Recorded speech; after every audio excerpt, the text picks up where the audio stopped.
My name is Jane and I'm 73 years old. For 41 years I lived with a man I loved, and for most of those years I thought we had a good life. We were steady, we were dependable. We had a house full of ordinary things and a calendar full of routines.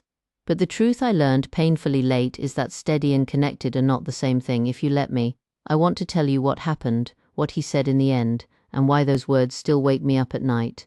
I want you to hear this now because it might keep you from carrying the same regret for decades. We met young, married young, and built a life together that looked from the outside like what you were taught to aim for. A steady job, children, a lawn that got mowed every week. He was kind, generous in ways that mattered, and he never cheated on me. He did what a husband was supposed to do. He showed up, he provided.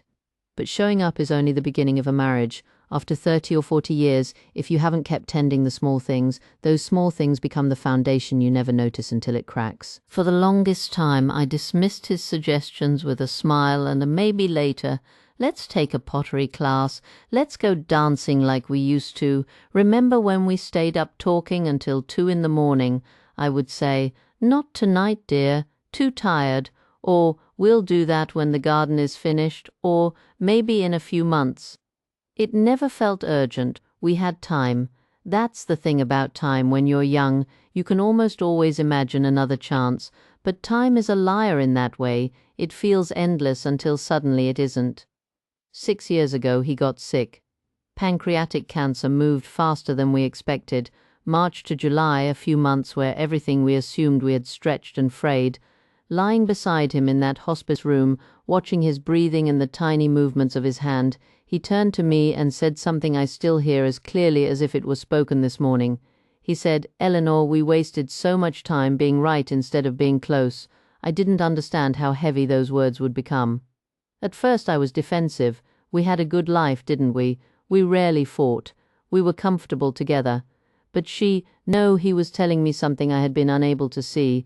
Comfort had slipped into complacency, and complacency had become a slow eraser of intimacy. When he said that, all the small moments I'd brushed off came flooding back. The evenings I chose the evening paper over a conversation, the birthdays where I answered one more email, the dinners where I was present in body but absent in mind.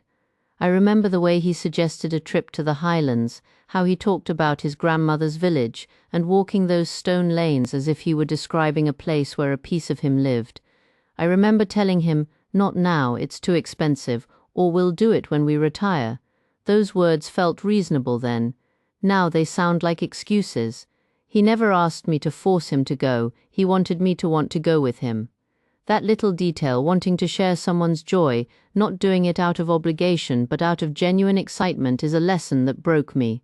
It's easy to think love is proven by grand gestures, catching someone when they fall, paying the bills, being faithful, and those things absolutely matter. But what I learned is that love is also, and perhaps more importantly, an accumulation of tiny actions, asking how someone's day was and listening until they finish, learning, with curiosity, what makes them feel alive, saying yes to the small requests that matter to them even when they don't interest you, remembering to touch their hand in a crowd as a reminder that you're there. These are the stitches that hold a life together. Miss enough stitches and the garment unravels. I found my husband's journal after he died.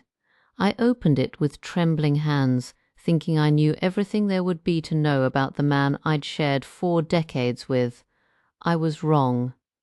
He had pages full of thoughts he never spoke aloud, pages about loneliness, about feeling like a guest in his own life, about quiet hurts he had carried for years because he didn't want to burden me. He wrote about the small ways he tried to reach me and how sometimes he didn't know how. I felt like I was reading the private letters of someone who had been beside me each night, but whose interior life I had neglected to visit. This is not a story about villainy. I wasn't cruel. I was ordinary, distracted, tired, convinced that keeping everything steady was the same as being fully present.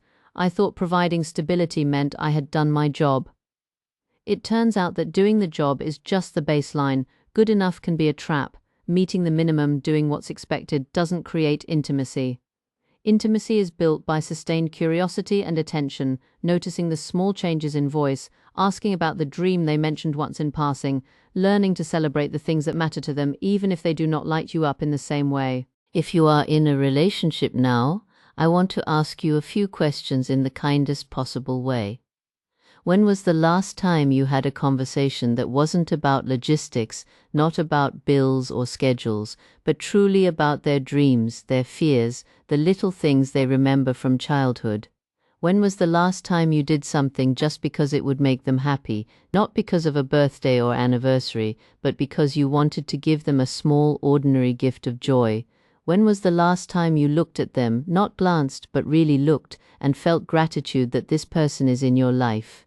If you can't remember, you're doing what I did, letting life get so busy that you forget the work of staying close. I want to tell you a handful of small practices that could change things.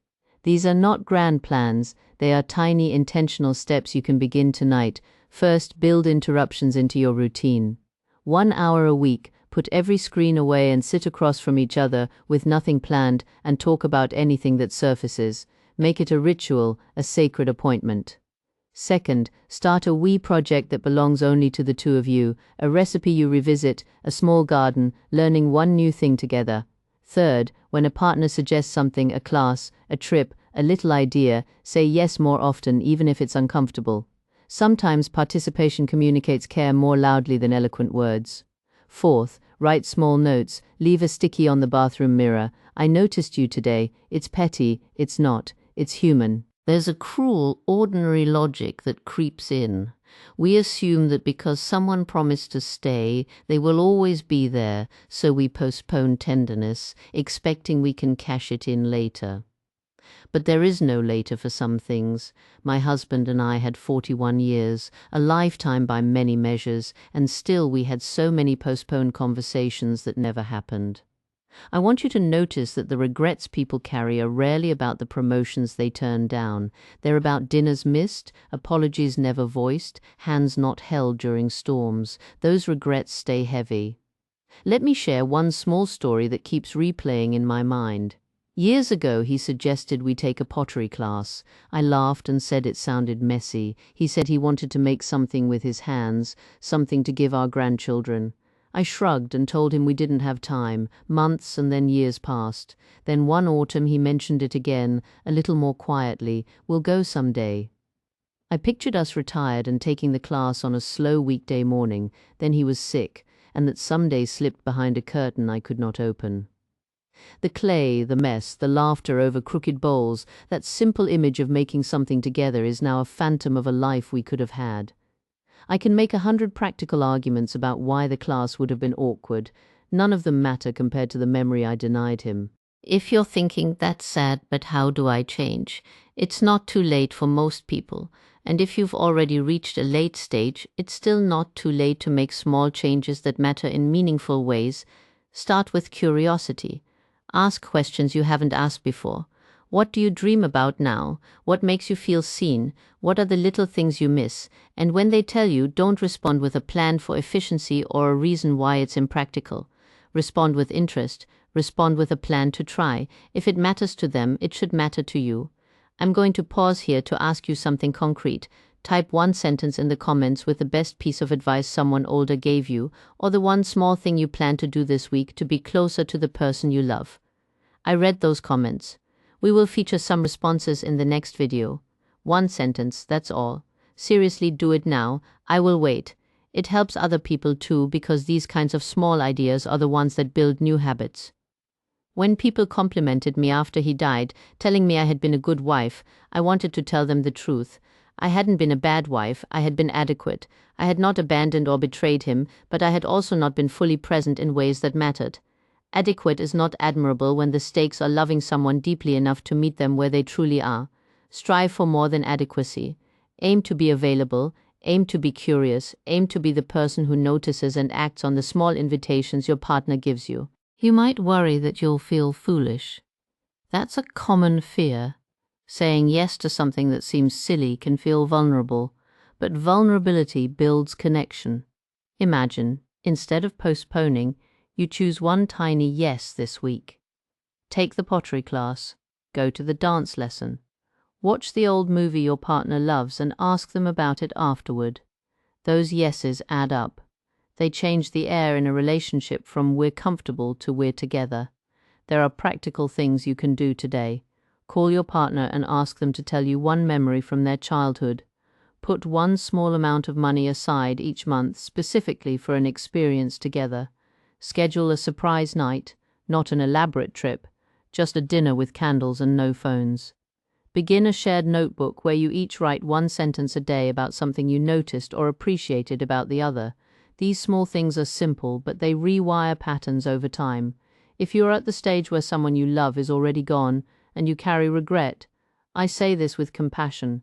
Regret isn't a prison unless you build walls with it. Use regret as a teacher. Write the things you wish you'd said. Reach out to others and tell them what you've learned. Sometimes the best way to honor someone is to become the person who learns from their passing. Use the memory of what you lost to make better choices moving forward.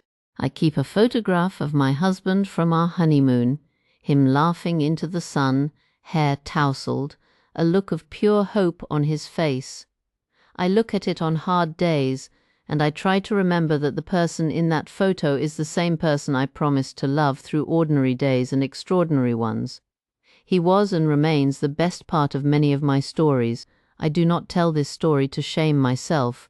I tell it because I want you to have the chance I didn't, to choose closeness over being right, to choose curiosity over assumption, to choose presence over passive routine. If anything I've said here lands with you, do 3 small things. First, call someone you love and ask them a question you've never asked before. Second, do one tiny yes this week for your partner, a class, a phone call, a shared hour. Third, leave that one sentence comment below with the best advice you have received from someone older, or with the one small thing you will change. I read those. They matter. This channel is about people like me sharing what we learned the hard way. If you want more stories like this, subscribe and turn on notifications. And if you found comfort or a wake-up call here, hit like and share this video with someone you love. There's also a form in the description where you can share your story. We feature real stories from viewers in future episodes. I'm not trying to make you feel guilty. I'm trying to give you a chance to act. Time is the most valuable currency we have. Spend it on what lasts. People, curiosity, small rituals, and the courage to say yes. Don't wait for a perfect moment. Make one.